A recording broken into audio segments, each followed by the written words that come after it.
A eulogy. Here lies Harriet, a life fully lived for 93 years, born into slavery, put to housework at age 5 under her mistress' watchful eye. Harriet, born Araminta, managed to stay alive.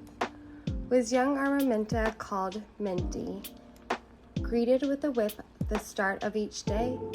Yes, she was. When she stole a lump of sugar, did Minty endure 4 days and 4 nights in a pig pen fighting an old sow and 9 of her piglets for potato peelings, and old scraps and the trot to escape the beating? Yes, she did. Did Minty endure a blow to the head that cracked her skull, giving her a lifetime of headaches, blackouts, and visions? Visions she felt were messages from God.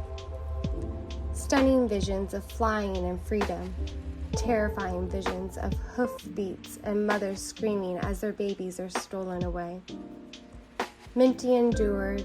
Oh yes, Sister Harriet endured. And that endurance was tested as she dreamed of freedom, the dream growing stronger each day after her sisters were sold away. Araminta Ross soon became Harriet Tubman when she took her mother's first name and her husband's last name. And Harriet was no longer a child, but a young woman. Oh, how Sister Harriet yearned for freedom. And if you knew Harriet like I knew her, you would know that she believed there was one of 2 things she had a right to: liberty or death. If she couldn't have one, she would have the other. Through the guidance and kindness of others, she escaped Maryland a slave and entered Pennsylvania a free woman. The joy that glorious golden day was a nectar Harriet knew others had to taste. So rather than enjoy all that sweet freedom alone, Sister Harriet soon found herself running back home to deliver her family from slavery. A task she accomplished which was no small feat, a task she would then continue to repeat. From south to north, she delivered slaves, guiding them at night under the stars' gaze. Any slaves on the journey who wanted to retreat had a pistol pointed at them as Harriet silenced them. Celebrated in the north, a wanted criminal in the south, Harriet continued. But as the years passed, she took care of others, especially the elderly, including her father and mother.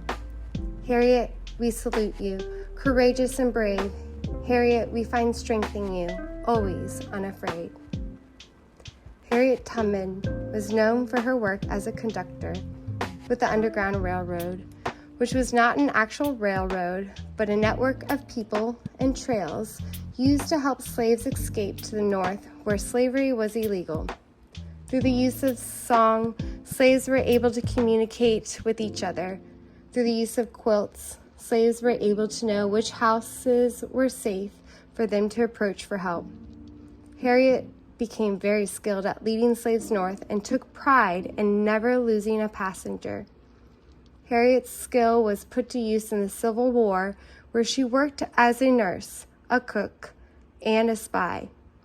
Working with slaves, Harriet got information about the Confederate Army that led to many Union victories. For all of her help during the Civil War, Harriet Tubman was buried with full military honors in Auburn, New York.